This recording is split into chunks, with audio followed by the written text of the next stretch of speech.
puede ver afectada, ¿no? Si en esta área, que son las patologías renales, vamos a ver nosotros afectación de glomérulos, vamos a estar frente pues, a los diferentes tipos de glomerulopatías. Si se van a afectar el intersticio o los túbulos, ¿no? Vamos a tener un grupo de patologías en relación a enfermedades tubulares e intersticiales. Los vasos, como ya lo mencionamos, las famosas vasculopatías, que pueden estar asociados también a este grupo de patologías. Y el riñón pues no es la excepción. También podemos encontrar nosotros malformaciones congénitas. Y finalmente, a nivel de los riñones, podemos encontrar nosotros antecedentes también de neoplasias como benignas, ¿no? Y en este grupo vamos a observar a los tumores renales, que pueden ser benignos o malignos. Aquí tenemos al riñón, son dos riñones que tenemos, una filtración aproximadamente de 1700 litros de sangre al día, ¿no? Generan aproximadamente entre 1 litro de orina. Aquí tenemos la estructura básica, tenemos un corte de corteza renal, en el cual de localización central estamos observando pues, al glomérulo. Entonces el glomérulo, con su ovillo vascular o polo vascular y su polo urinario, ¿no? Que está compuesto por el espacio, la cápsula de Bowman, con su hoja parietal, su hoja visceral que posee ello, y los túbulos periféricos que los rodean a lo largo de toda la corteza, ¿no? Túbulo e intersticio. Entonces la afectación de cada una de estas estructuras pues, nos puede terminar generando diversos tipos de público. Tenemos una representación esquemática. Una representación esquemática en el cual nosotros vamos a encontrar el glomérulo,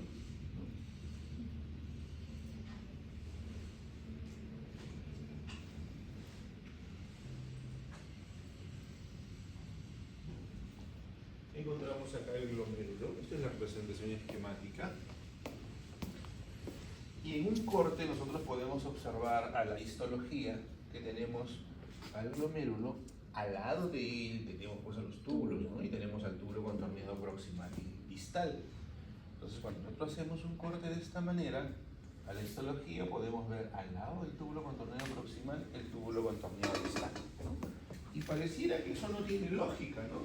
Pero si nosotros recordamos, ¿no? La distribución de ellos, tenemos pues glomérulo, túbulo contorneado proximal, ¿no?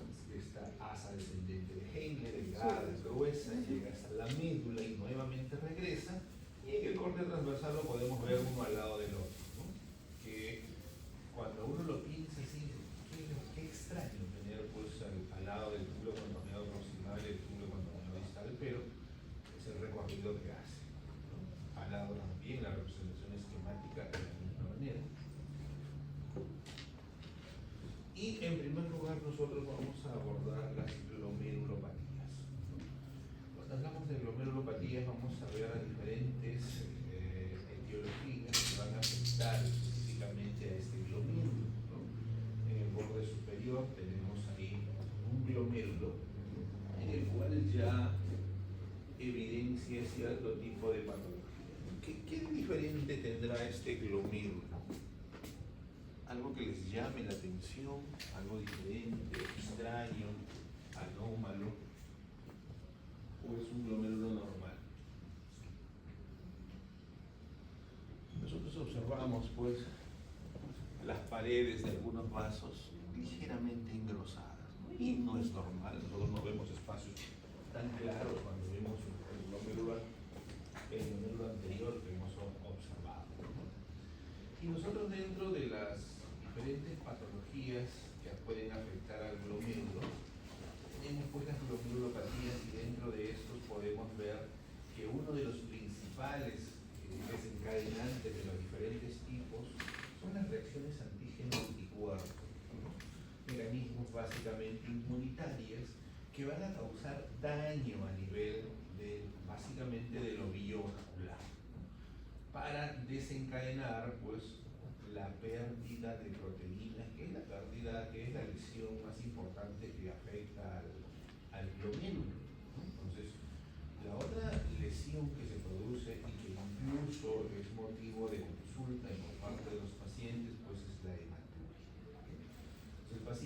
de consulta por proteinuria que lo evidencia como una orina espumosa, ¿no? Y eso es básicamente porque está eliminando proteínas. Y la otra característica o la otra sintomatología que lo lleva es que el paciente refiere pues está orinando sangre, ¿no? A veces la sangre incluso puede tener características microscópicas, que significa que no se ve normalmente pues, el contenido, y en otras oportunidades. Hay que conocer básicamente desde el punto de vista macroscópico las características del sangrado. La característica de su sangrado, cuando el paciente refiere que es una orina oscura, parecida a la Coca-Cola, ¿no? Ese sangrado es de origen renal generalmente. Y cuando es un sangrado rojo, vivo, transparente, vías urinarias lo más frecuente, que puede ser generado hasta por una patología de tipo infeccioso. Un minuto, por favor. ¿Aló?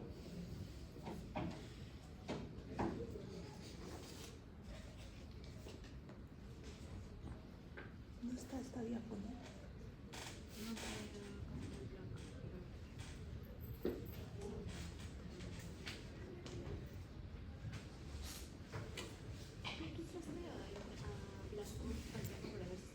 No, no está hasta la 11.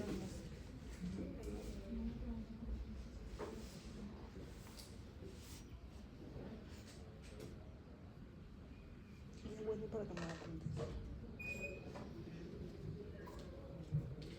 Esta es una representación básicamente de la estructura del glomérulo. Tenemos la membrana basal, tenemos porocitos, células epiteliales, endoteliales, tenemos el mesangio, ¿no? Que le da soporte a esta estructura vascular, ¿no? Tenemos las células mesangiales, las cuales van a producir, a generar una proliferación celular también que se evidencia en la microscopía y que nosotros lo evidenciamos como característica histomatológica, ¿no?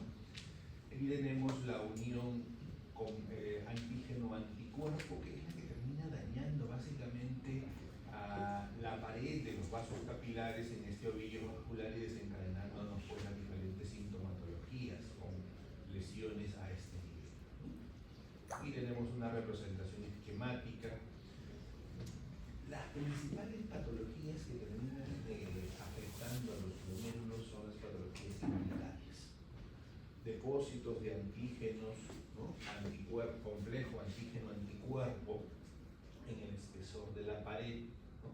Que va a generar proliferación celular, ya sea de células mesangiales, ya sea de células endoteliales o ya sean de células epiteliales, ¿no? Y que posteriormente se va aunando una necrosis de estos elementos celulares con respuesta inflamatoria de tipo polimorfonuclear, con áreas de necrosis, ¿no? Y con lesiones que ya las vamos a ver más adelante, en semiluna, con borramiento del espacio de Bowman. Nosotros en la práctica hemos hecho nefritis lúbrica. No. Bueno, es una patología y la vamos a ver ahora entonces en la teoría, que describe de pie a cabeza el gran número de glomerulopatías que nosotros podemos observar. Nosotros vemos aquí en la representación esquemática, ¿no? Tenemos normalmente la membrana basal, tenemos los elementos celulares, ¿no? Los podocitos, las células endoteliales, y nosotros lo que observamos a consecuencia del depósito antígeno-anticuerpo es cómo estos pericelios o células epiteliales se van lesionando, ¿no? La representación esquemática.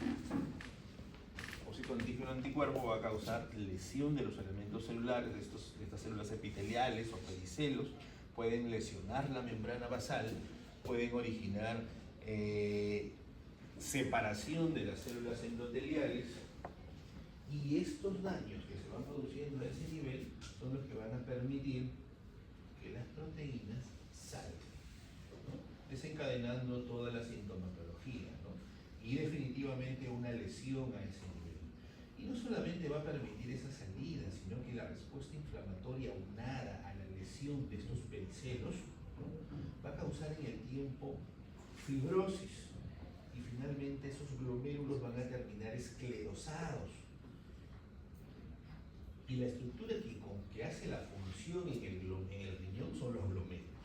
Si mis riñones tienen glomérulos lesionados, mi riñón va a ser insuficiencia, pero eso va a estar relacionado directamente al número de glomérulos lesionados. Y eso vamos a ir viendo en los diferentes tipos de glomerulopatías. Aquí tenemos más o menos diferentes tipos de lesiones a nivel glomerular, ¿no? Tenemos, en primer lugar, vamos a evidenciar nosotros que los primeros cambios, independientemente de la etiología, pero principalmente reacciones antígeno-anticuerpo, ¿no? Y por eso mencionaba que el lupus eritematoso es un ejemplo para casi todas las glomerulopatías. El primer cambio que vamos a ver nosotros a nivel glomerular por depósitos o complejos antígeno-anticuerpos es una hipercelularidad, basada principalmente en una proliferación de las células mesangiales. Pero eso lo vemos nosotros ya cuando la lesión se está haciendo mucho más evidente. Porque cuando ustedes revisen la literatura, en estadios iniciales van a encontrar a las famosas glomerulopatías de cambios mínimos. Las glomerulopatías de cambios mínimos, como su nombre lo dice, los cambios son muy pequeñitos en estadios iniciales. ¿Qué significa eso? Que una biopsia renal en ese estadio me va a permitir en la microscopía óptica, que la microscopía óptica es la microscopia que ustedes tienen acá, ¿no? Pero lo que nosotros manejamos a diario, pues tiene una resolución un poco mejor. No encuentra ningún cambio. Y la pregunta viene, doctor, pero si usted no ve ningún cambio, ¿cómo lo va a llamar glomerulopatías de cambios mínimos?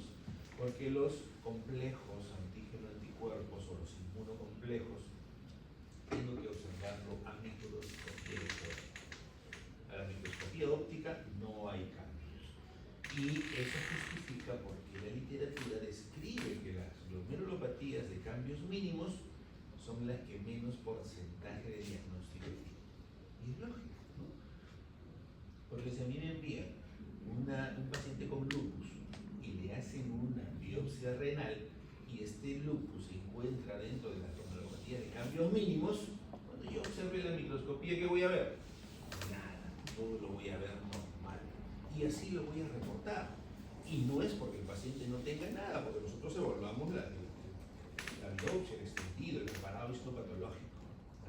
El clínico, para evidenciar esto, si no hay cambios, tendrá que solicitarnos, pues, ¿no?, que se haga una microscopía electrónica, una evaluación por microscopía electrónica, que dicho sea de paso, en la gran mayoría de hospitales no los hay, ¿no? No los hay. Seguido de estos, las lesiones se van a caracterizar por una proliferación de células endoteliales, mesangiales inicialmente.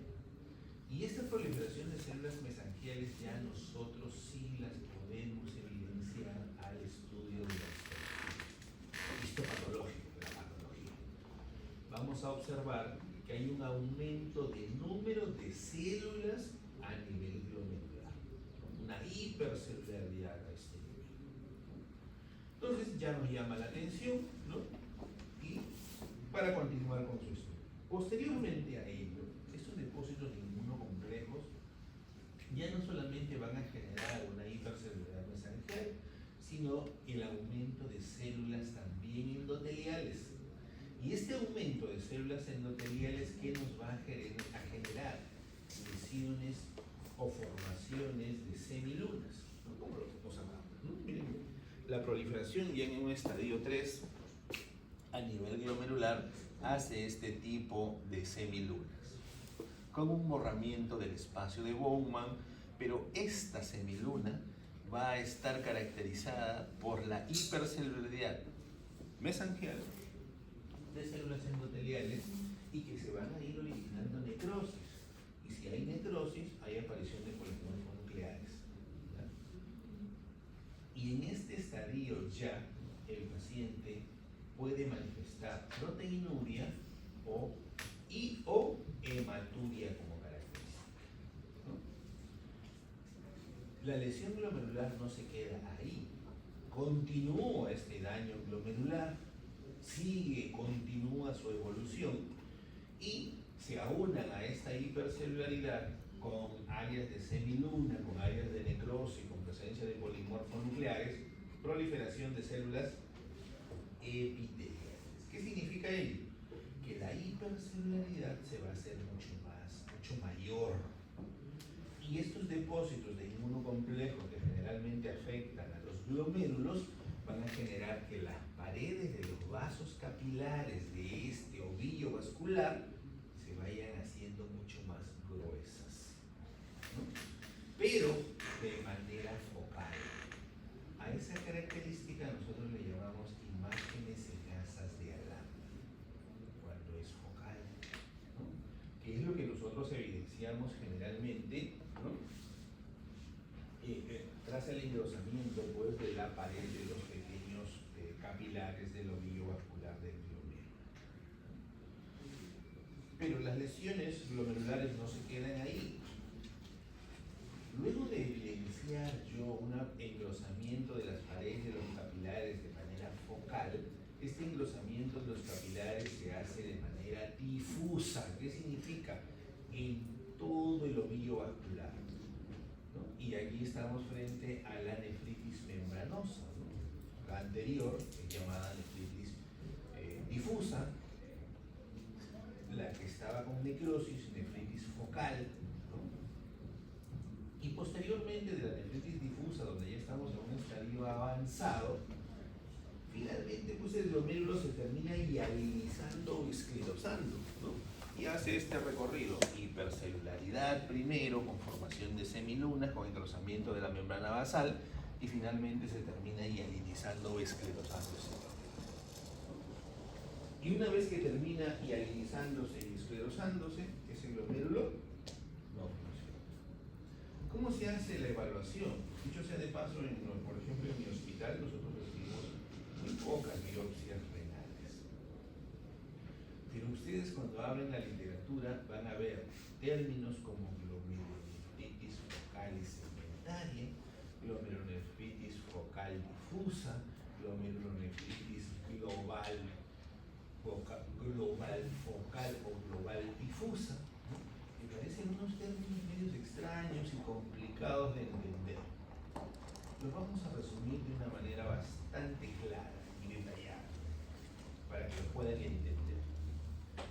Cuando yo hablo de una lesión focal a nivel de una biopsia renal, significa que la biopsia que yo recibo, que es un filamento o un trucut, ¿no? Pedacito de tejido, yo cuento los glomérulos que hay ahí.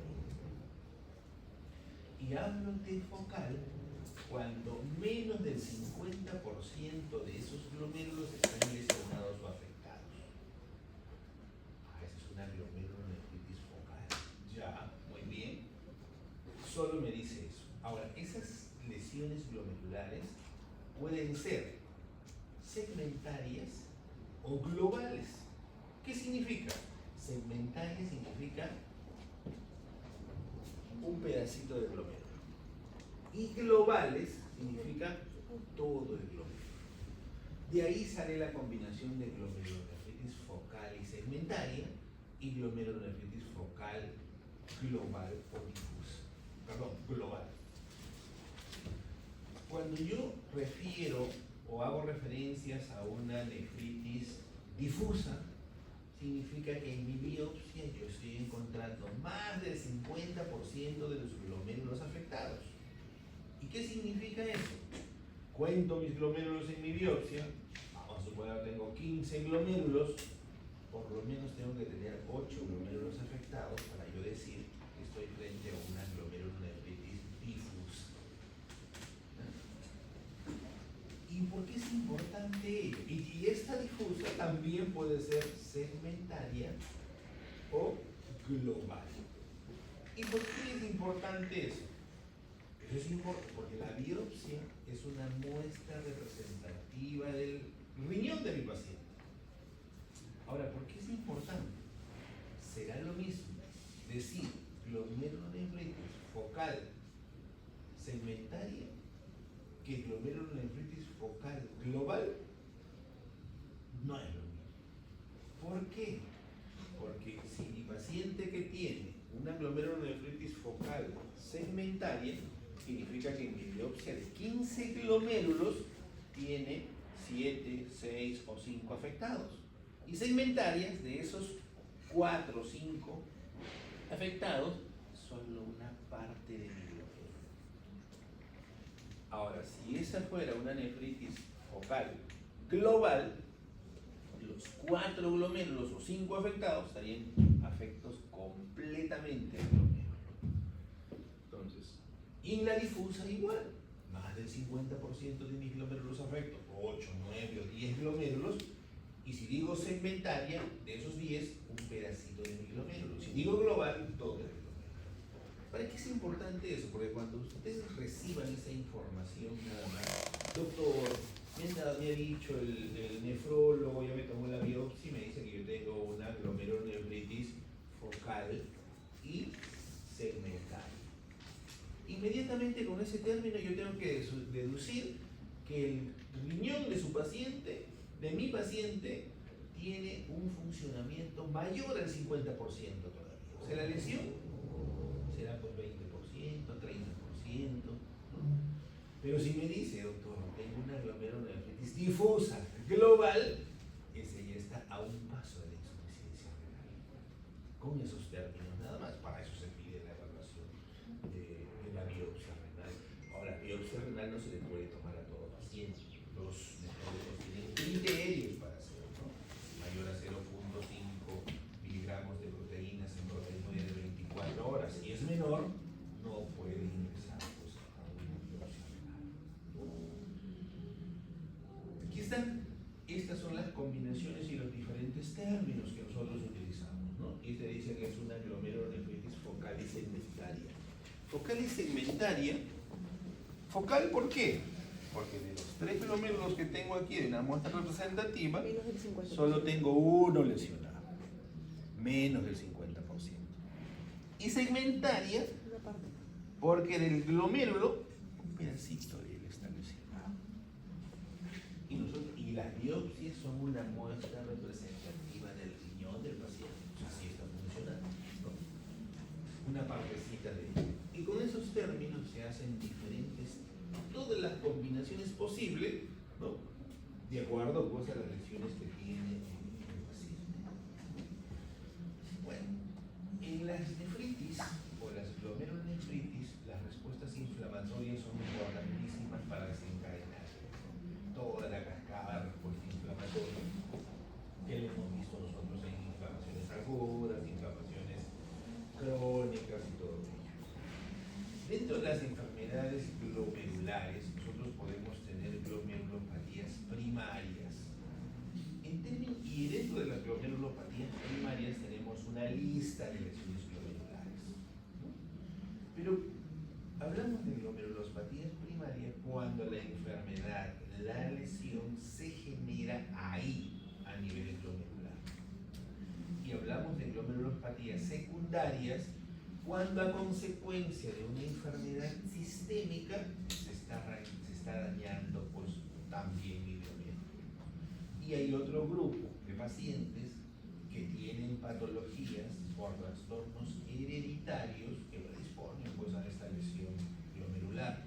Entonces, bajo esos términos no tenemos glomerulopatías primarias, ¿no? Y la lista que tenemos ahí, glomerulopatías secundarias y la lista que tenemos ahí, y trastornos hereditarios que me van a ocasionar enfermedades glomerulares. Y dentro de las glomerulopatías secundarias, a la cabeza, el lupus eritematoso sistémico, seguido muy de cerca de las diabetes mellitus. Los pacientes con insuficiencia renal que requieren diálisis o hemodiálisis, ¿no? Pertenecen a estos, la gran mayoría pertenecen a estos dos grupos de patologías. Ustedes ven a los pacientes con insuficiencia renal, un número bastante grande, están dentro de las diabetes.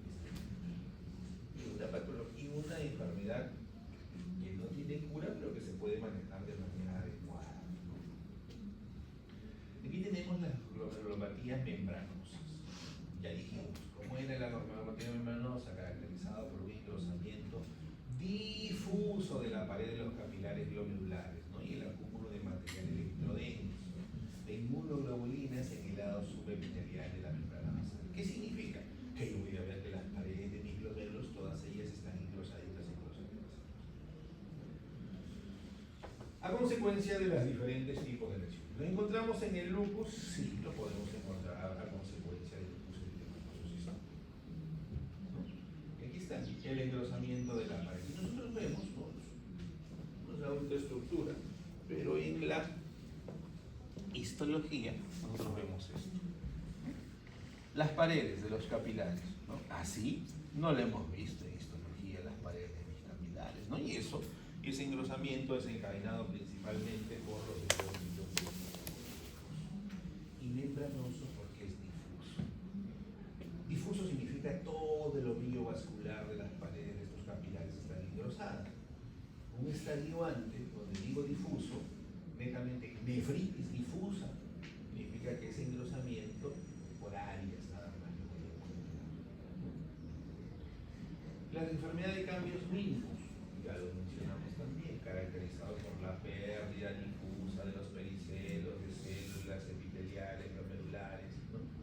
Aunque los glomérulos presentan un espacio aparentemente normal a la microscopía óptica. ¿Qué significa que con el microscopio nosotros tenemos en los diferentes hospitales no vemos ninguna lesión? Yo veo un glomérulo y lo describo pues como normal, pues, porque si mi microscopio no tiene la capacidad de evaluar esas lesiones, no lo voy a poder evidenciar, ¿no? Esta es el estudio con las características que se observan al estudio de microscopía electrónica. Nuevamente, glomerulosclerosis focal y segmentaria, que ya lo hemos visto. Luego tenemos las enfermedades tubulares e intersticiales. Aquí, la mayoría de las formas de lesión tubular afectan también al intersticio. Y aquí hay una lesión, tenemos lesiones tubulares isquémicas, tenemos nefritis tubulointersticial, y dentro de este grupo tenemos una patología que de repente alguno de ustedes aquí la puede haber tenido, ¿no? Una de las patologías que afecta principalmente al sexo femenino, que es la pielonefritis aguda. Y lo menciono que puede haberlo tenido porque afecta al sexo femenino, y la pielonefritis aguda es una infección urinaria que compromete pues al intersticio renal, ¿no? Y que da dolor a región lumbar, polipercusión lumbar positiva, alza térmica, pueden haber cilindros urinarios, ¿no? Todo ese malestar. Y aquí está la cascada, bueno, cómo se produce la respuesta inflamatoria, ¿no? Dentro de la nefritis tubulointersticial, dentro del grupo de las patologías infecciosas, a la cabeza está la pielonefritis aguda, ¿no? Que esta es bacteriana. Se produce el responsable de la gran mayoría de las infecciones urinarias, que es el E. coli. El E. coli, miren que el E. coli tiene que ascender, o sea, tiene que ingresar la uretra, llegar a la vejiga, continuar por el uréter y luego llegar al riñón. O sea, hace un recorrido gigante. ¿Y cómo hace eso? Porque este E. coli se adhiere a las células epiteliales, porque si no tuviera ese mecanismo de adhesión a las células epiteliales de la uretra, por efecto mecánico, cuando uno va a miccionar, las tendría que arrastrar, se adhieren, ¿no? Otro de los mecanismos que favorecen el ascenso de ellos, ¿no? Y que disminuye que en grupos etarios como el de ustedes hagan pielonefritis, son las distopias. Las distopias que originan un reflujo, ¿no? Que favorece el ascenso de estas E. coli a nivel, para que puedan llegar a nivel intersticial. Por eso es que esa es una de las principales, ¿no? La pielonefritis, seguida de la pielonefritis crónica. ¿Qué hacen estos? Llega este E. coli al intersticio y va a producir, lógico, si se va a localizar ahí, ¿qué es lo que va a generar? El E. coli, pues va a generar una respuesta inflamatoria de tipo aguda. ¿Y van a llegar ahí? Los polimorfonucleares. Si me genera una respuesta inflamatoria de tipo aguda, van a haber vasitos dilatados. Este proceso inflamatorio produce daño de los túbulos, de las paredes paredes de los túbulos, va a originar necrosis de las paredes de los túbulos. Si origina necrosis, lo que veo cilindros, ¿no? Al momento de evaluar la orina, ¿no? Cuando es agudo y remite rápidamente, casi no deja lesiones, pero en pacientes que hacen este tipo de patología de manera repetida, de manera, ¿no?, frecuente, ya pasan a ser una pielonefritis crónica. Y cuando hacen una pielonefritis crónica en el tiempo, ¿qué hacen aquí? Voy a ver tejido fibroso. ¿Cómo se ven estos tejidos fibrosos? Estos tejidos fibrosos, como es tejido conectivo, causan una retracción de la pared del riñón y el riñón tiene una superficie como empedrada. Son casos severos, casos extremos. Luego, pero no solamente son los únicos, son los más frecuentes. También tenemos los fármacos a la cabeza que producen lesiones a este nivel, ¿no? Tenemos enfermedades metabólicas, factores físicos, neoplasias, ¿no?, como el mieloma múltiple, reacciones inmunitarias, vasculopatías, etc. Lesiones renales agudas, necrosis tubular aguda, ¿no? Vamos a encontrar, nosotros clínicamente va a estar caracterizado esta necrosis por una disminución aguda de la función renal y a menudo con evidencias morfológicas de lesión tubular. O sea, produce una lesión tubular, lo que se va a producir pues es una necrosis del epitelio que realiza estos túbulos que me van a generar los famosos cilindros, ¿no?, que se observan a la evaluación. Las causas que pueden generar estas lesiones renales agudas, podemos tener causas isquémicas, y ya sabemos por qué, ¿no? Si no reciben sangre, se van a morir esas celulitas, ¿no? Y se van a ir a fragmentar, van a hacer detritus, ¿no? Y vamos a ver todo este tipo de respuesta inflamatoria, ¿no? Todo se va, ¿no? Lesiones tóxicas, las nefritis tubulointersticiales agudas, como el de cólica que acabamos de mencionar, o patologías que generen obstrucción de las vías urinarias también, ¿no? Aquí están los cilindros, ¿no?, que hacen estos túbulos, se van a necrosar, estas células que revisten al túbulo van a ir necrosándose, forman detritus celulares y después vemos estos cilindros o que generan obstrucción. En un corte histopatológico yo puedo ver el túbulo con una imagen hialina o rosada en su interior, que cuando es crónico este túbulo se dilata un poquito y estas células se ven aplanadas y con una imagen rosada en el interior, que es una característica que nosotros la llamamos, ¿a qué se parecería? A un folículo tiroideo, le llamamos tiroidización. Se dilatan esos túbulos y dentro tenemos esos detritus que se ven rosados o hialinos, ¿no?, y remedan pues a un folículo tiroideo, le llamamos tiroidización. Pero eso lo vemos en patologías de tipo crónica, nefritis tubulointersticiales, ¿no?, aguda, ¿no?, a la histología lógico que tiene que haber edema, ¿no? Si estoy haciendo una patología inflamatoria, infecciosa, tengo que encontrar con necrosis tubular, eosinófilos. Aquí está, gente. Esta es la característica histopatológica que, dicho sea de paso, hasta una promoción antes, porque pregunté si habíamos visto esta patología, porque hasta hace una promoción antes que la suya, hemos visto esta patología, ¿no?, las pielonefritis, cómo hacen microabscesos difusos en todo el riñón.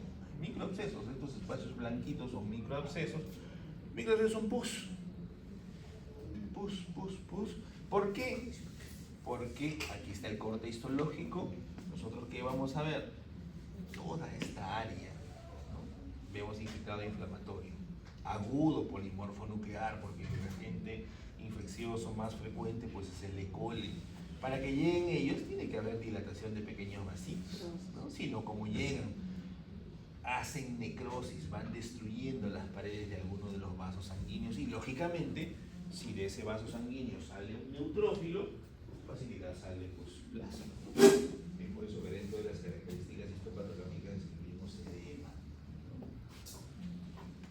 Pero cuando esta patología no es muy severa, ustedes ven ahí que el glomérulo no está afectado, el glomérulo está inerte, no se afecta totalmente. Por eso es que es catalogado dentro de las patologías tubulointersticiales. Las pielonefritis de la vía infecciosa que de forma aguda, ¿no?, las características que hemos mencionado. También podemos encontrar nosotros litiasis a nivel de los mismos. Aquí estos sí son formados por oxalatos de calcio, los famosos cálculos renales. Pacientes que llegan a la emergencia y con toda seguridad ustedes lo van a ver cuando hagan su internado y hacen muscular, llegan con unos dolores intensos.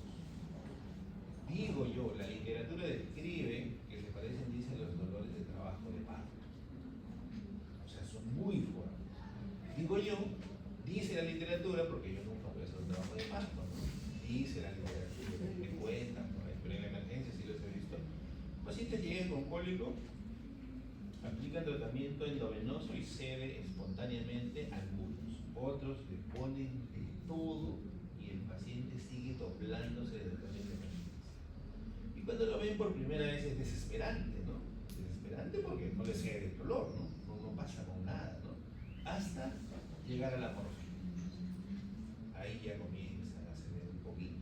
Y es porque estos cálculos tienen obstrucción de las vías urinarias, ¿no? Tienen un dolor muy intenso. Y que va a ir acompañada, pues, de una respuesta inflamatoria.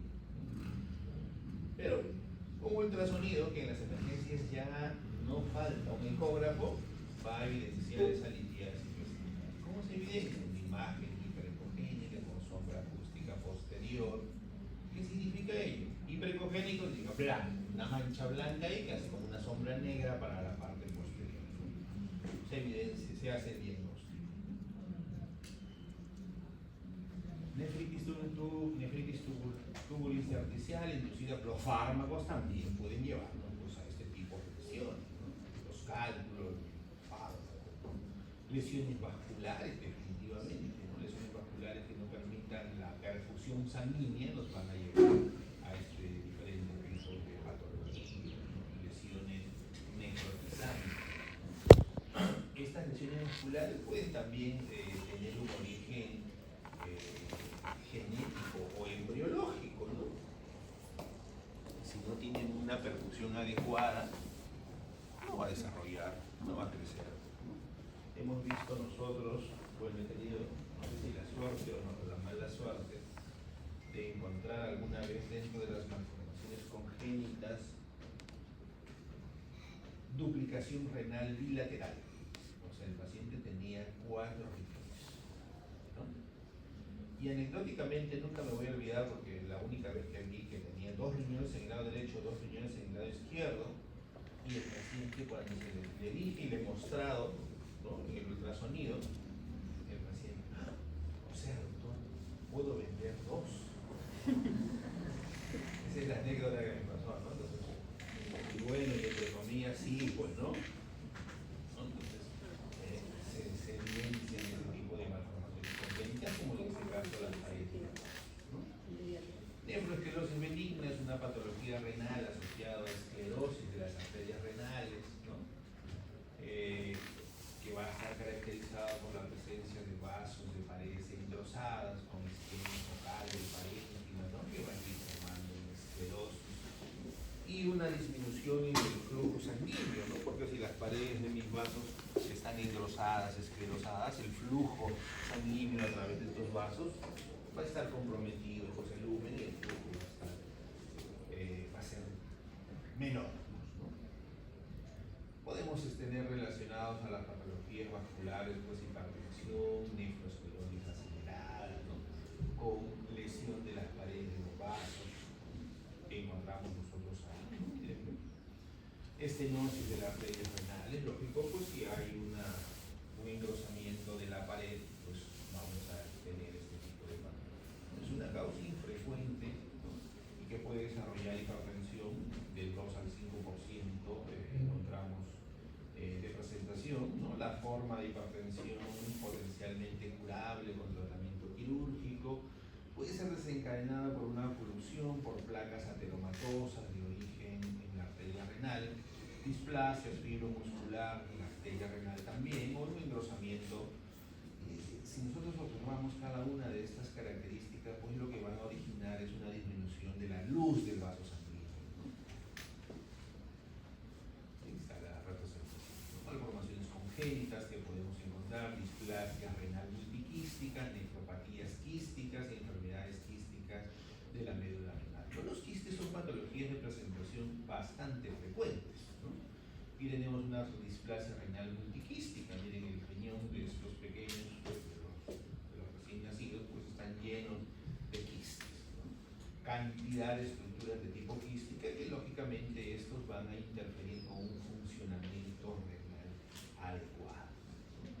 Miren aquí, por ejemplo, en estos recién nacidos, esta displasia renal multiquística o gran número de quistes a nivel de los riñones, pues casi ya no le deja el riñón funcionante, ¿no? Recordemos nosotros que la corteza renal es la que ejerce función, porque ahí nosotros encontramos los glomérulos, ¿no? Si están desplazados o comprimidos por estas lesiones de tipo quística, pues este riñón pues, no va a tener una función adecuada, ¿no? Dentro de las malformaciones congénitas encontramos aquí diferentes enfermedades renales de tipo quística, ¿no? Aquí tenemos una lista, ¿no? Nefropatía poliquística del adulto, nefropatía poliquística de la infancia, riñón esponjoso, ¿no? Y esto básicamente cuando los quistes son muy pequeñitos y abundantes, riñón esponjoso medular, nefrotosis familiar, displasia renal multiquística, como hemos visto, todas asociadas básicamente. Y estos asociados básicamente a un trastorno hereditario, ¿no? Hereditario, cuando hablamos de nefropatía poliquística autosómica dominante del adulto, ¿no? Una mutación genética básicamente que van a terminar generando pues estas lesiones tipo quística, ¿no? Ahí tenemos los riñoncitos de estos pacientes que tienen gran número de lesiones tipo quísticas que definitivamente van a terminar comprometiendo la función de ellos. Y algunas veces encontramos nosotros estas lesiones quísticas difusas como ellos, asociados también a lesiones quísticas hepáticas, que hacen un hígado también en esponja. Son pacientes que a veces llevan su vida normal hasta edad adulta, no evidencian lesiones y que un estudio de ultrasonido pues, de control pues, nos va a ayudar a evidenciar, ¿no? ¿Qué es lo que se van a ver? Van a verse múltiples lesiones anecogénicas. Anecogénicas significan oscuras, negras, de bordes bien definidos, distribuidas de manera difusa a lo largo de todo pues, los riñones, ¿no? Y estas nefropatías también las podemos nosotros encontrar pues, en la infancia, ¿no? Y aquí estamos frente a la nefropatía poliquística autosómica recesiva. Mutaciones genéticas que van a favorecer la preservación de estas lesiones de tipo quísticas, ¿no? Y que las características van a ser las mismas. ¿Qué vamos a ver? Una distribución difusa de estas lesiones tipo quística a lo largo de todo el espesor. Nefropatía poliquística autosómica dominante del adulto versus una nefropatía poliquística autosómica recesiva del adulto. En la infancia las lesiones tipo quísticas son más pequeñitas. En los adultos pueden ser muy grandes las lesiones tipo quísticas. Luego tenemos dentro de los riñones a los tumores, ¿no? Y dentro de los tumores, pues vamos a ver nosotros a los tumores renales, ¿no? Y tenemos una lista de tumores malignos, carcinoma de células renales en términos generales, y dentro de este carcinoma de células renales tenemos una lista de neoplasias malignas, pero el 95% de los tumores renales que nosotros recibimos en el hospital son carcinomas renales de células claras. ¿Tampoco hemos visto carcinomas renales de células claras con ustedes?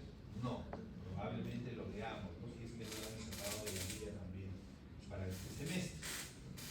Es una patología, luego vemos, es una patología bastante sencilla de identificar, ¿no? Nosotros la vemos con tanta frecuencia que lo miramos y ya sabemos que es un carcinoma de células renales, localizado generalmente a los polos, ¿no? Que sobresalen, que sobreextienden, ¿no? La periferia del riñón, y estos están conformados por depósitos de lípidos en el interior del citoplasma de la célula, básicamente las células epiteliales de los túbulos. Se hacen neoplásicas y se produce depósitos de lípidos ahí. Es por eso que cuando nosotros observamos esta tumoración, ¿no? La vemos de color amarillento, porque tiene lípidos en el interior y la grasa, pues, al microscopio microscópicamente se ve de esta forma. Pero esta neoplasia maligna está asociada a una proliferación de células endoteliales. Esa proliferación de células endoteliales me va a originar áreas de hipervascularización con áreas de hemorragia. O sea, macroscópicamente yo veo un tumor de bordes bien definidos de color amarillo con áreas violáceas, áreas de hemorragia. Eso me hace sospechar bastante ya de un tumor renal de células claras. Esta literatura dice 70 a 80% de los riñones. Bueno, yo me atrevería a decir que son 95, nosotros lo recibimos de cada 10, 9 o más de 9 son carcinomas renales de células claras. Y esas son las características, llamadas células claras.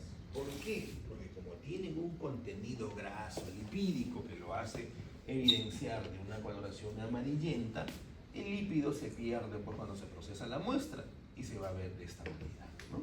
El citoplasma claro, transparente, con tensión en negativo, hematoxilina y eosina, y de ahí la denominación de un carcinoma renal de células claras. Carcinoma porque se origina de células epiteliales, células del epitelio que revisten los túbulos renales, y por eso se llama carcinoma de células claras porque se pierde pues, la tensión, ¿no? La clasificación de Fuhrman que se menciona aquí en la parte anterior del corte histopatológico me determina la gradación de estos tumores. Y la gradación de estos tumores está relacionado directamente, ¿no?, con las características de los núcleos. Tenemos del 1 al 4, conforme los núcleos se vayan haciendo más grandes, se vayan haciendo mucho más prominentes los nucleolos, pues, definitivamente la gradación de estos tumores se hace más grande. Esto es un problema porque mientras la gradación sea más grande, la posibilidad de metástasis o de recidiva o de infiltración a un vaso sanguíneo se hace mucho más frecuente, ¿no? Es más, en el Fuhrman 1, si nosotros observamos las características de estos elementos, se ve parecida que los núcleos se ven normalitos, ¿no? Acá ya se hacen evidentes los nucleolos mucho más grandes y este pues ya es mucho más grande.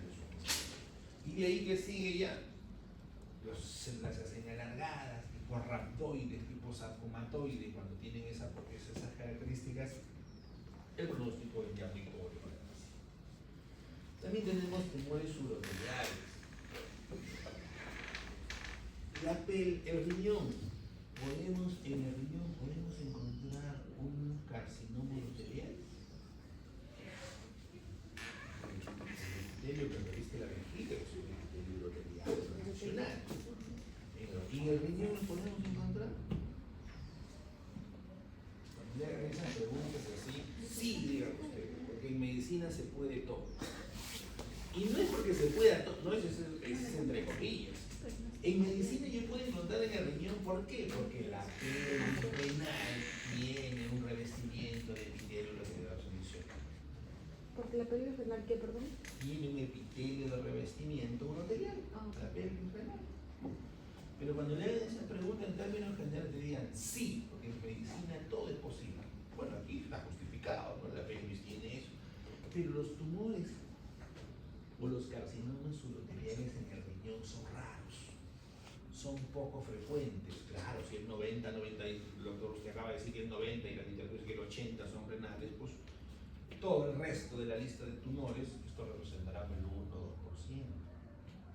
¿Hemos visto nosotros carcinoma urotelial en el riñón? Sí, hemos visto. Lo malo es que cuando se establece el diagnóstico de carcinomas uroteliales en el riñón, los diagnósticos generalmente se hacen ya en estadios avanzados, ¿no? En estadios avanzados, ¿por qué? Que no le ofrece sintomatología al paciente hasta que le puede originar problemas obstructivos o ya infiltró todo el riñón, ¿no? Nosotros hemos encontrado, la gran mayoría miento, ¿no? Pero hemos encontrado a lo largo de mi vida, he encontrado unos 7, 8 carcinomas uroteliales, pero ya todo el riñón está tomado, incluso invasión de la cápsula, ¿no? Y estos pueden originar siembras será chakra, ¿no? Siembra, ¿por qué? Porque tengo el riñón acá arriba, tengo el uréter, tengo la pelvis, mi riñón, pelvis renal, uréter, células de este carcinoma se desprenden y se siembran en el uréter o en la vejiga. Entonces, cuando hay este carcinoma, lo más probable es que tenga siembra en uréter o siembra en. Y hablamos de siembra porque se desprende, no es una extensión por metástasis, por vasos sanguíneos, ¿no? Se desprenden algunas celulitas y es una característica propia de la neoplasia maligna que se desprendan células y que estas células no mueran, caen con el flujo y se siembran en el. Y proliferan las células. Y proliferan en. Y proliferan. Pero lo bueno es que proliferan como lesiones de bajo grado, las siembras, no como las de alto grado que las puedo tener arriba en el. Aquí están, estos son los tumores, bueno, hablamos de la vejiga, ahí están tus carcinomas papilares. Papilares significan que hacen como deditos, como papilas, ¿no? Que se ve ahí como un arbolito, ¿no? ¿Este arbolito puede infiltrar? Sí, el carcinoma papilar invasivo que está al lado, pero también tenemos carcinomas planos, no hacen papilas, crecen planos y esos planos también pueden meterse a la pared de la vejiga. En la vejiga es complicado. ¿Por qué es complicado? Porque cuando nosotros tenemos un tumor, ¿cuál es la conducta terapéutica? Si es que existe resección del tumor. Entonces, si tengo un tumor en mi vejiga, la resección de mi vejiga depende. En medicina también todo depende. Depende del grado de infiltración. Si compromete la capa muscular, sí. Si no compromete capa muscular, no. Entonces, lo primero que me pregunta el urólogo a mí cuando me envía una biopsia de vejiga, ¿y cómo está la capa muscular? De eso va a depender mucho su tratamiento, ¿no? Exige siempre capa muscular, porque de eso depende su tratamiento, ¿no? Aquí está, este es un carcinoma urotelial de la vejiga, miren. Papilar, ¿no? A la vista se ven las papilas se ven como un arbolito que va creciendo como deditos ahí, como verruguitas ahí, ¿no? La vista es un carcinoma urotelial de la vejiga. ¿Y este habrá tenido infiltración de músculo o no? No, doctor, ahí no se puede ver el músculo. ¿Cómo va a ver el músculo yo ahí? Sí. ¿Pero por qué le han sacado la vejiga? Porque tiene infiltración, pues si no, no le hubiera sacado la vejiga, ¿no? La conducta terapéutica de cistectomía o sacan la vejiga cuando infiltra capa muscular. Y ese pues un tumor gigante que compromete, yo diría, el 30% de la vejiga. Más. Tiene que tener, pues no, tiene que tener infiltración de capa muscular. O más, no, o más.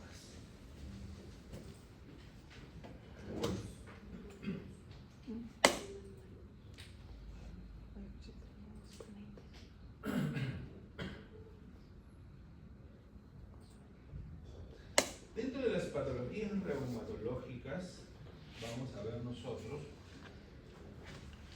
a las enfermedades autoinmunes. También cuando nosotros mencionamos la pérdida de las patologías inflamatorias, ¿no? Se generan por una respuesta inmunitaria, ¿no? Y las respuestas inmunitarias se generan para defendernos a todos. Nos defienden de cuerpos extraños, nos defienden de bacterias, de virus, de parásitos, ¿no? De todos aquellos agentes que nos quieran hacer daño. Es más, hasta en una astilla, ¿no? Una astilla de madera, se introduce en mi piel, se genera respuesta inflamatoria y respuesta inmunitaria, como parte del mecanismo de defensa. Pero, cuando esta respuesta inflamatoria se genera, entre comillas, en ausencia de algún agente, significa que algo está mal, ¿no? O sea, el paciente va a tener en su glándula, como por ejemplo la tiroides de Hashimoto que hemos visto, va a tener en su glándula tiroidea una respuesta inflamatoria, entre comillas, en ausencia de cualquier agente influyente. Y aquí tenemos al grupo gigante de enfermedades autoinmunitarias. Tiroides de Hashimoto, recuerdan, estaba la glándula tiroides con infiltrado inflamatorio, con sus nódulos y folículos linfóides, con centros terminales prominentes. Otra patología de presentación bastante frecuente, ¿alguien tiene un familiar con artritis reumatoide? La artritis reumatoide es una enfermedad autoinmunitaria, ¿no? Dices, la artritis, ¿qué hace? Le duelen las articulaciones. ¿Pero por qué le duelen las articulaciones? Porque se genera una respuesta inflamatoria en ausencia de cualquier agente injurioso. Y la inflamación es a lo largo de los años, ¿no? ¿A qué edad se diagnostica una artritis reumatoide? No, doctor, como yo no tengo ni familiar ni amigo con artritis reumatoide, no sé. Es una edad, los pacientes con artritis reumatoides debutan jóvenes, como ustedes. Este es el grupo etario, ¿no? Debutan y generalmente son del sexo femenino, mayor. Pero para eso pues tiene que haber una predisposición, tiene que haber una mamá, un papá, un abuelo, un tatarabuelo, alguien que le herede esa predisposición, ¿no? Y así tenemos una lista de enfermedades autoinmunitarias donde se genera la respuesta inflamatoria, y esa respuesta inflamatoria aquí, a la inversa de lo que sucede normalmente, que viene para defendernos de cualquier patología, de cualquier enfermedad, de cualquier daño, aquí viene para hacernos daño. Y aquí está la lista de enfermedades autoinmunitarias, interminable, y falta, esa lista es muy pequeña todavía, ¿no? Tiroiditis de Hashimoto, mixedema, tirotoxicosis, la lista interminable, ¿no? De todas aquellas patologías que generan respuesta inflamatoria en diferentes órganos y estructuras y que me van a terminar originando daño y originando una enfermedad, ¿no? ¿Y quiénes se dedican a ello? Alguien que aquí quiere ser reumatólogo ve todas esas cosas, ¿no? Los reumatólogos, ¿qué hacen? Si todas esas son patologías inflamatorias, la broma que se le hace a los reumatólogos, el reumatólogo a todo el mundo le receta ¿qué? Corticoides, antiinflamatorios, corticoides, ¿no? Esa era la broma. Para todos se les da, porque lo que tratan ellos es de que disminuya la respuesta inflamatoria para que no se incremente el daño en estos pacientes a lo largo del año. O sea, lo controlan porque no lo van a sanar. Un paciente con artritis reumatoide no lo sanan, un paciente con tiroiditis de Hashimoto no lo sanan, ¿no? Pero sí, un paciente con lupus no lo sanan, pero sí lo que hacen es evitar que la enfermedad, ¿no?, produzca lesión. Un paciente con artritis reumatoide, ¿qué hace? Disminuyen la respuesta inflamatoria, disminuyendo la respuesta inflamatoria, disminuyen el dolor, y el paciente puede hacer su vida, entre comillas, con menos dolor o sin dolor. Y si hay menos respuesta inflamatoria, el paciente a lo largo de los años no va a deformar sus articulaciones, no forman los nódulos, ¿no?, que se anquilosan, se fibrosan y todo eso, ¿no? Y en todas las patologías así es lo mismo.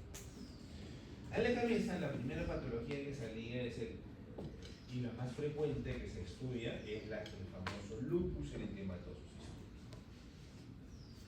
Es una enfermedad inflamatoria, crónica, de naturaleza autoinmune, que ya hemos mencionado, no se conoce su causa, caracterizada por una afectación de múltiples órganos, ¿no? Y de ahí la denominación puede sistémica, ¿no?, que puede afectar a diferentes órganos y estructuras, ¿no?, que puede afectar diferentes órganos y estructuras, ¿no? ¿Qué vamos a ver nosotros, ¿no? Miren, úlceras orales. El paciente llega a la consulta, doctor, veo que con frecuencia me salen unas heridas en la boca, ¿no? Después desaparecen, después de otro tiempo vuelven a aparecer, porque las enfermedades autoinmunes tienen periodos de exacerbación y periodos de remisión, ¿no? Doctor, ¿sabe qué? He notado que mi orina cuando voy al baño hace mucha espuma, y a veces veo como unos ratitos que me pareciera que hay sangre, ¿no? Lesiones renales, ya hemos dicho que pueden provocar hematuria, proteinuria. En un control podemos encontrar osteoporosis, ¿no? Y lógicamente, pues si hay osteoporosis, ¿no?, va a tener una predisposición a fracturas de estos pacientes, que es mucho más grande que un paciente de su grupo etario, pues, ¿no?, o de su sexo, ¿no? Porque el sexo femenino hace osteoporosis con mayor frecuencia, ¿no? Y mientras mayor sea, a mayor edad, pues mayor probabilidad de esto, ¿no? Hace exantemas cutáneos, doctor, ¿sabe qué? Me echo a dormir y el otro día veo que me ha salido una mancha roja por acá en mi pierna, en mi cuerpo, no sé, me habré golpeado, ¿no? Mi esposo me habrá pateado, no sé, pero salen unas manchas, ¿no?, así como moretones en el cuerpo, ¿no? Doctor, ¿sabe qué? A veces me levanto y me duele el cuerpo, me duelen los músculos, ¿no? Parece como que estuviera bien golpeado, no tengo dolor. Esta patología también algunas veces se puede confundir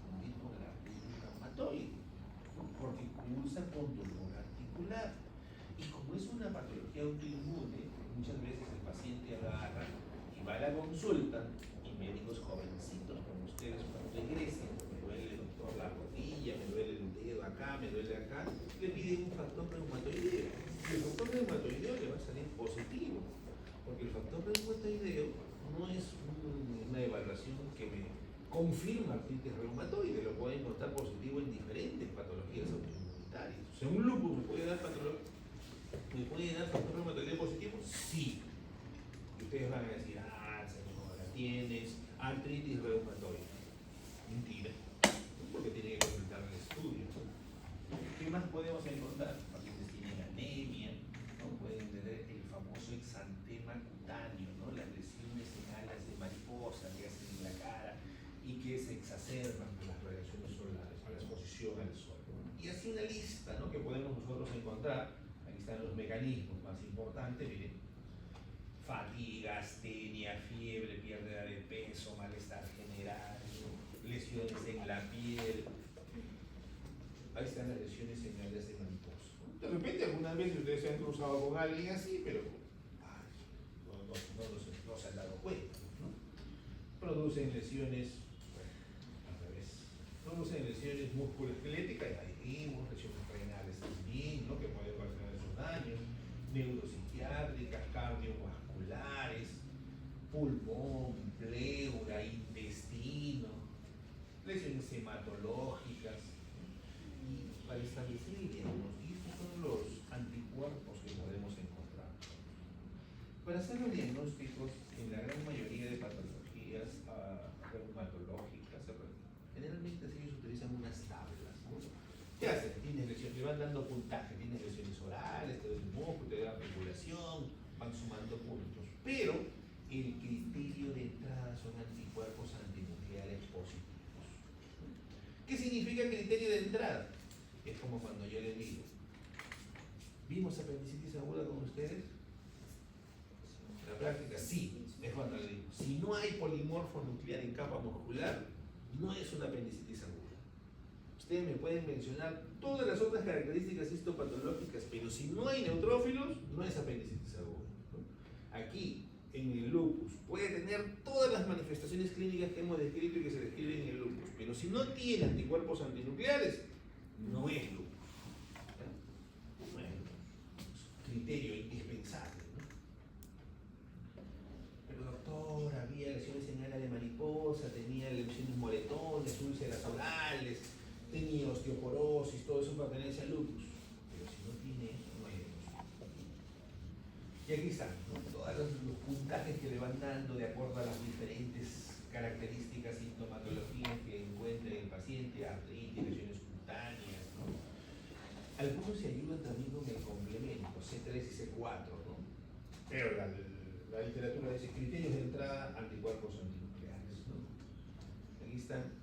Dentro de esta tabla, ¿no? Se califica como lupus eritematoso sistémico con una puntuación de 10 o más si cumple el criterio de entrada. Es condicional, sí cumple, ¿no? No dice si no tiene el criterio de entrada, pues no hay. Y una de las características, miren, renales, proteinuria mayor a 0.5 gramos en 24 horas, ¿no? Y antes cuando le mencionaba yo, ¿no?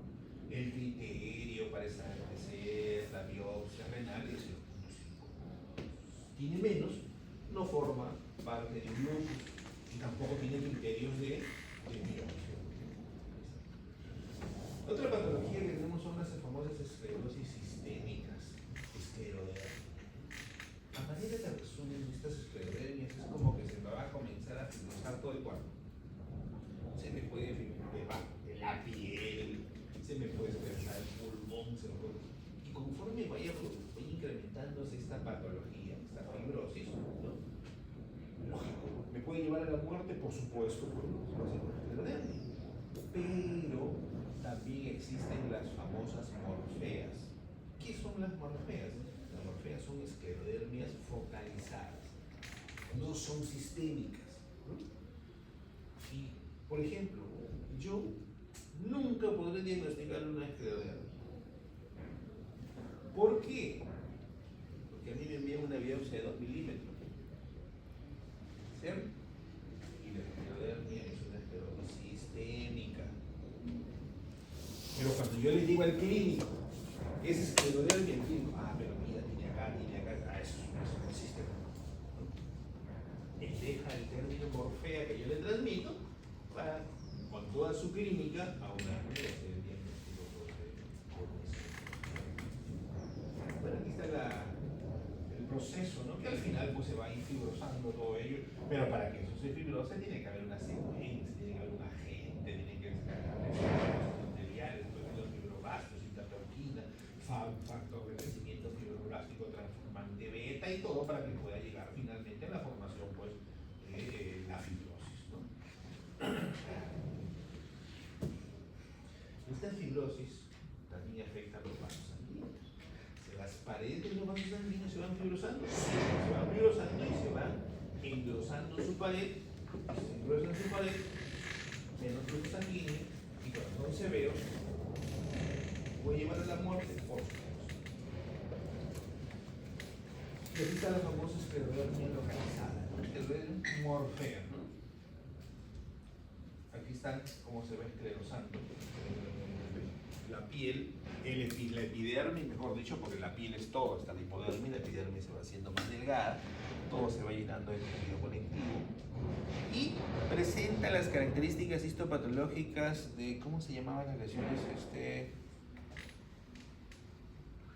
cicatrizales prominentes? Que sí hemos visto con ustedes, creo. Queloide. Esas características histopatológicas de la queloide, ¿yo lo puedo encontrar acá? Sí. Disminución, ausencia de nexos cutáneos, porque se va fibrosando, ¿no?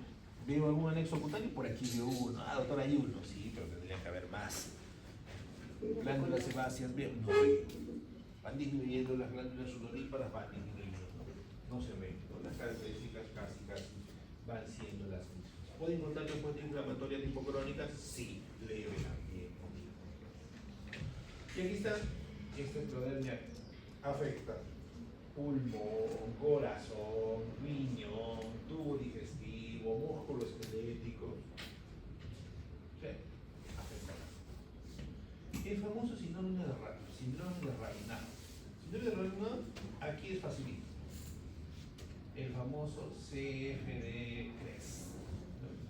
¿Qué me origina este síndrome?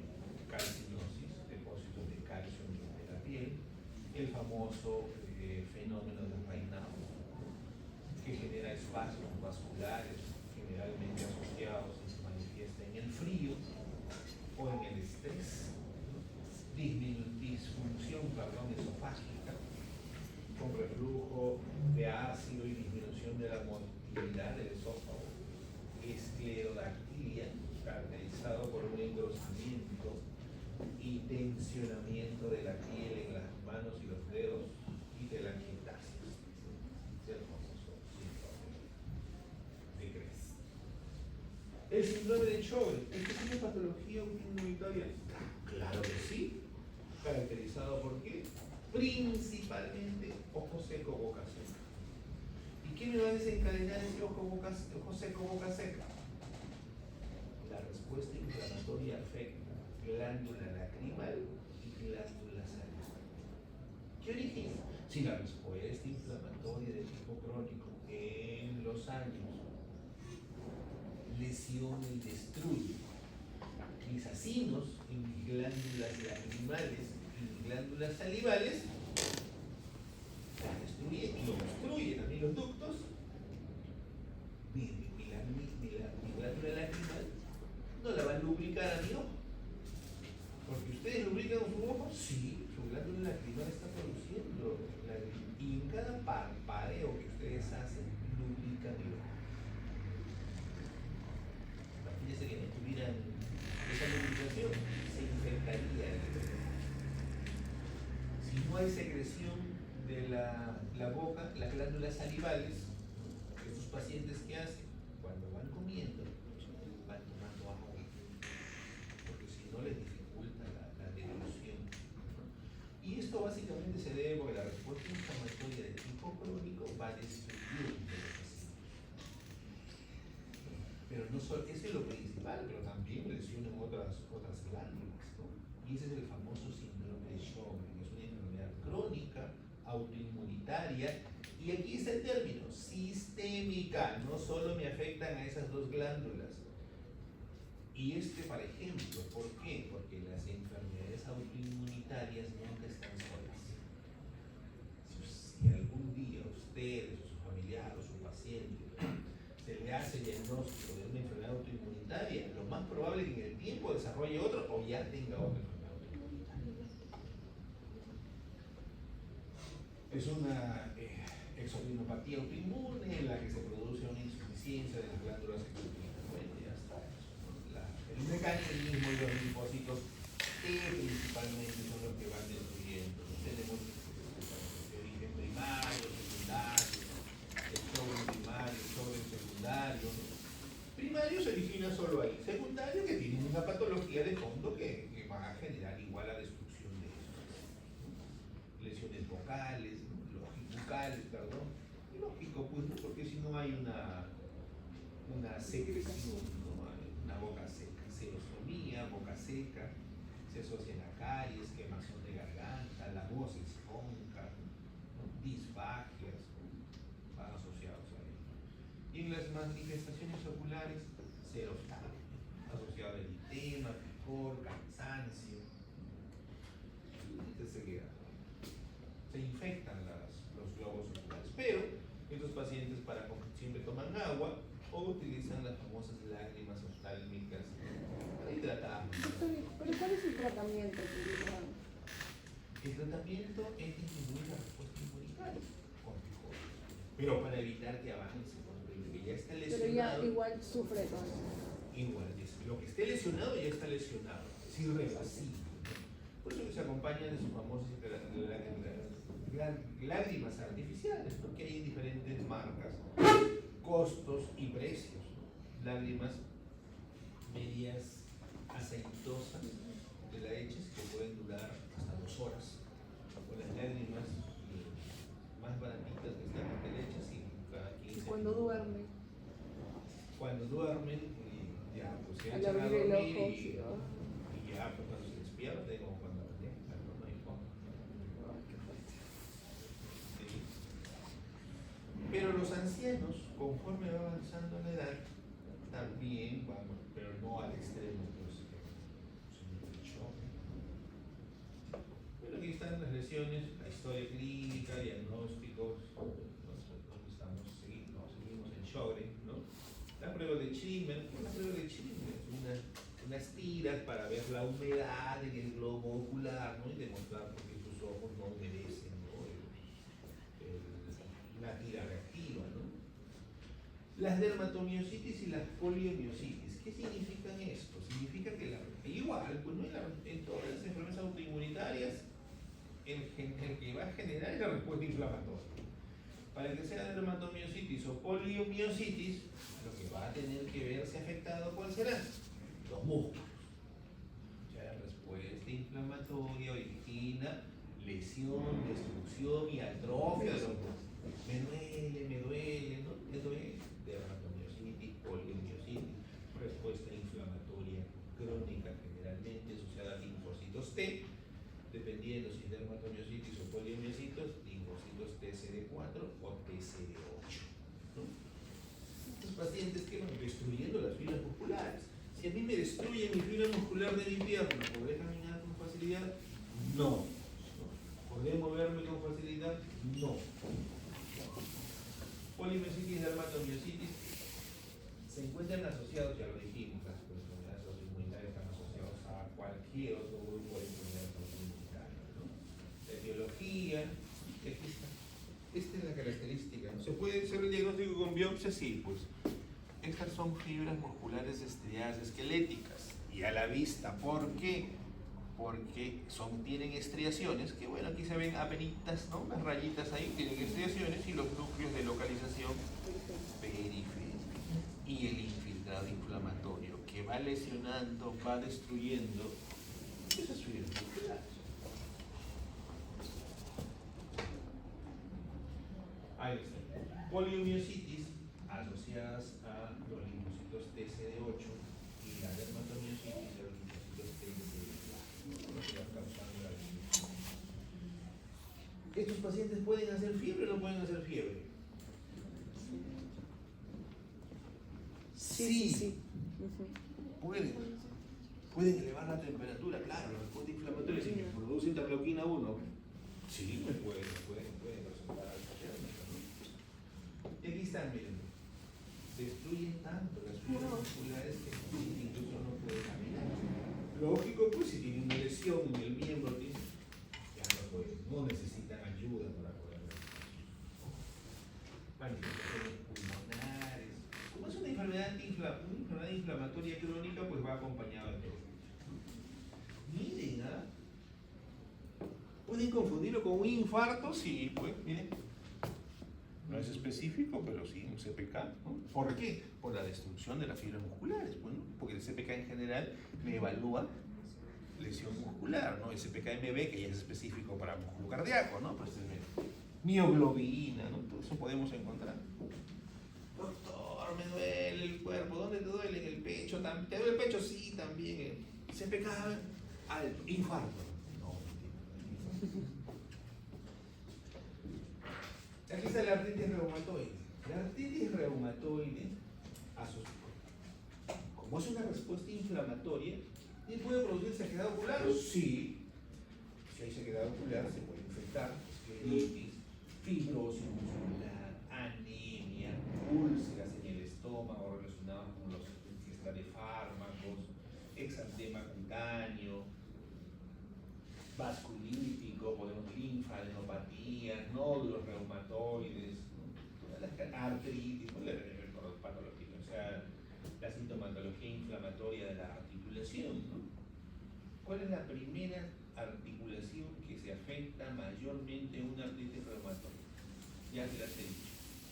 ¿O no se las he dicho? ¿Vimos gota con ustedes? Sí. Entonces sí les he dicho. Okay. ¿Dónde? Las articulaciones generalmente menores, los dedos de la mano, principalmente este dedito. El dedo pequeño. ¿Y la gota cuál era? El dedo gordo del pie. Generalmente, no es decir, ¿tienes artritis reumatoide? No, tú no tienes porque tienes otra articulación. Mayormente, lo más frecuente, hay que sospechar. ¿Qué es lo que va a pasar en la artritis reumatoide? De manera rápida. Inflamación de la articulación. La inflamación, ¿qué va a hacer? Una proliferación de los sinoviocitos, de las células epiteliales de la membrana sinovial, se engruesa. ¿Asociado ahí una patología inflamatoria? Sí. ¿Esto qué va a generar? Neovascularización, que se le conoce como tejido de granulación, pero aquí se le conoce por el nombre de panus. Luego de ese panus, que es un tejido de granulación que va a la cicatrización, comienza a aparecer tejido fibroso. Luego que aparece el tejido fibroso, se fibrosa, se anquilosa y se deforma. Es por eso que el paciente, después de muchos años de respuesta inflamatoria con todos esos procesos, las articulaciones se doblan y se forman los famosos nódulos, ¿no?, en los centros articulares. Pero eso es en años. ¿Qué significa? El grupo etario de inicio de una artritis reumatoide, que dije que más o menos es el grupo etario de ustedes, 24, 25, 20, 18 años, ese es el grupo etario. ¿Cuándo hacen eso? A los 60, 65, 70 años. ¿Cuántos años han tenido la enfermedad? Entre 40 y 50 años, ¿no?, para que la respuesta inflamatoria pueda originar este tipo de lesiones, ¿no? No es que tengo artritis reumatoide ya y el otro mes voy a estar con mis articulaciones deformadas. La respuesta inflamatoria nos hace ese daño, pero en el tiempo, ¿no? Asociado también a manifestaciones extraarticulares, por supuesto, la artritis reumatoide, lesiones en pleura, pulmón, corazón, el sistema neurológico, oculares, ¿no? Queratoconjuntivitis asociado a Sjögren, y ya lo vimos como característica inicial, uno puede lesionar también las glándulas lacrimales, osteoporosis, nefropatía, ¿no? ¿Cómo establecer los diagnósticos de, ¿no? Criterios diagnósticos, aquí tenemos los criterios. Rigidez matutina, artritis de 3 o más áreas articulares simultáneas, ¿no? Artritis de articulación de las manos, artritis simétrica, nódulos reumatoides. Bueno, los nódulos reumatoides ya es evidente, los reumatoideo célico, LFR, pero no es específico, ojo, no es específico. Pero por lo menos, cuando ustedes ejerzan la medicina general y estén haciendo su serum y encuentran un factor reumatoideo, ¿qué van a hacer? Ya tienen el criterio para sospechar de una enfermedad autoinmunitaria y derivarlo a la especialidad, ¿no?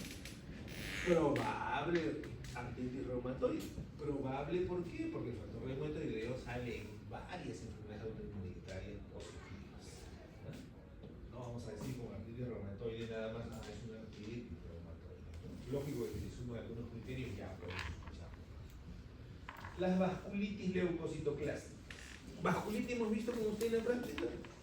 Tampoco. Este año pues la guía se las han resumido pues así en las prácticas. Ya no. ¿Y por qué eso? Porque le han reducido el crédito.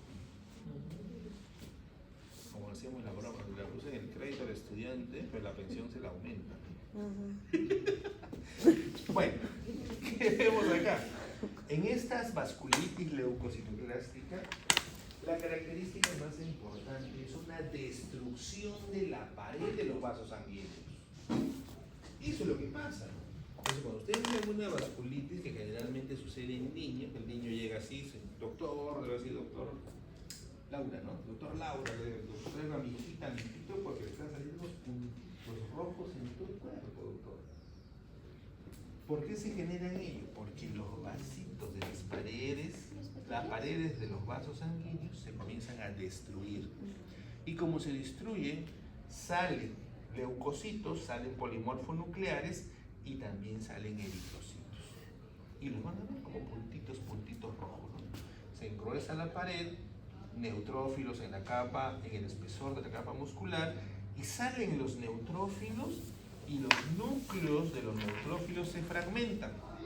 Y nosotros lo vemos como el famoso polvo nuclear. A ese polvo nuclear se le llama leucocitoclasia. Por eso es que dice vasculitis leucocitoclásica. Enfermedad también de origen autoinmunitario, que es lo que puede desencadenar estas patologías, siempre asociada pues, a patologías autoinmunitarias.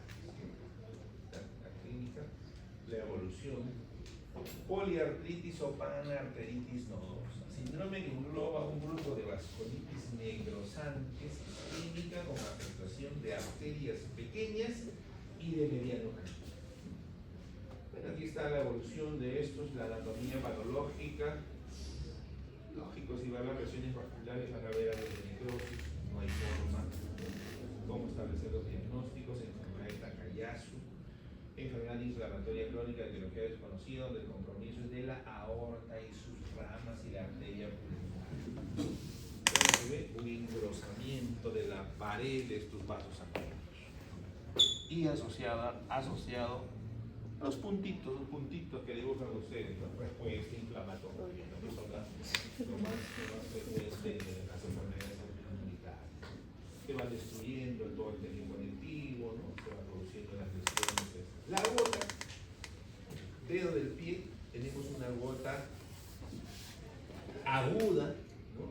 Cristales de urato, monosódico, los macrófagos, los fagocitan, secretan las citocinas, producen la respuesta inflamatoria, llegan a la respuesta inflamatoria, mi dedo se pone rojo porque se dilatan los vasos, llegan los polimorfonucleares. Estos repetidos en el tiempo, ¿qué hacen?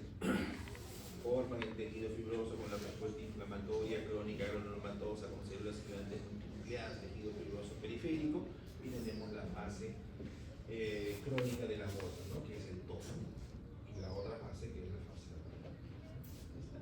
Todo lo que se describe es aguda, crónica en el tiempo, cómo evolucionan unas a otras, son los cristales de urato monosódico. ¿Qué están haciendo acá? Lo infiltran a estos pacientes. Me duele, lo infiltran. O también puede sacar líquido para tapar una porción de diagnóstica, o también lo pueden infiltrar. Quistes sinoviales, a nivel de las articulaciones se generan unos quistes, unas bolsitas de agua. Son benignos. Se sacan esos quistecitos, se acabó el problema. Pero no vuelve a salir. Famoso ganglión. No vuelve a salir. Podría volver a salir, pero nos quedamos sin él. Miren, son las bolsitas de agüita. ¿Cómo lo diagnostican ustedes? Lo palpan, se deprimen, se disminuyen, no le molestan, no le duelen al paciente, están ahí. ¿Y qué se siente que se mueve? Estas lesiones no son móviles. ¿Por qué? Porque están en la membrana sinovial, o sea, no se deberían mover, ¿no? A lo mucho lo que se mueve es el líquido, pues, ¿no? Que tú la aplastas por un lado para otro. Pero móviles no son. Aquí está, en la parte de abajo lo están estirpando. Nos envían a nosotros esos tejidos por extirpación de estos quistes. Sí. En la frente no hay. Tiene que haber tendones, membrana sinovial, ¿no? Esa es otra causa. Claro, claro. Mi mamá tenía acá. Sinovitis bionodular que nos encontramos en las articulaciones son unas lesiones que forman como vellosidades amarillentas con respuestas inflamatorias que originan dolor a nivel de las articulaciones. Las hemos visto nosotros en articulaciones a nivel de las rodillas, ¿no? La conducta es la extirpación de estas lesiones bionodulares. Vellosidades, que hacen vellosidades, ¿no? Proliferaciones con un aumento de los sinoviocitos a ese nivel, ¿no? El paciente evoluciona bastante. La condromatosis juvenil, formaciones de metaplasia de múltiples nódulos cartilaginosos y osteocartilaginosos en la membrana sinovial y en el espacio articular. ¿Qué significa ahí? Gránulos de arroz, lo describen algunos. En las articulaciones se van a formar unos ovillitos de cartílago que después se osifican y se sueltan. Se sueltan y los tienen en la articulación como unos cartílagos osificados en la articulación. Entra el traumatólogo y nos lo saca y nos envía una bolita. La primera vez que yo lo vi, recuerdo que estaba funcionando. Y es un cartílago que se va osificando y lo tienen ahí de manera de esa manera. Condromatosis sinovial. Les origina dolor, por supuesto, no es como que tenga una piedrita metida en mi articulación, ¿no? que les origina molestia. Las características clínicas: sarcoma, tejidos sinoviales de origen mesenquimal, por ser mesenquimal, neoplasia maligna que se genere ese nivel, de origen, pues un sarcoma. Pues, los sarcomas son feos, horribles, ¿no? Los sarcomas son una neoplasia de las neoplasias malignas mucho más agresiva. Miren la hipercelularidad, pues es la, ¿no? La atipia que se ven ahí. El pronóstico es malo. ¿Ya? Muy bien, jóvenes. ¿Les tomo lista o no les tomo lista? No sean malos. La próxima les tomo lista. Un punto más para como en la vida. Lo vale. Todo mal. Eso que no vienen, eso lo dijimos en clase. Y lo que escucharon, pero no me acordé, ¿no? Ajá, es la articulación. Semana 12, semana 13 y 14 tenemos práctica. Semana 15 es su PC4 final. Para la PC4 final sí tenemos sobre el RPD, el último del RPD, que es una historia clínica, ¿verdad? Que yo voy a pensar cómo se las asigno. Una historia, un caso clínico patológico. ¿Qué significa un caso clínico patológico? Ahí tienen que describir paciente de 24 años de edad que empezó con dolor articular en el meñique y que y comienzan a doler de manera simétrica articulaciones, ¿no? Parte del escribiente, tanto el reumatoide, se hace el diagnóstico, tiene sus exámenes auxiliares, exámenes de imagen y tiene que tener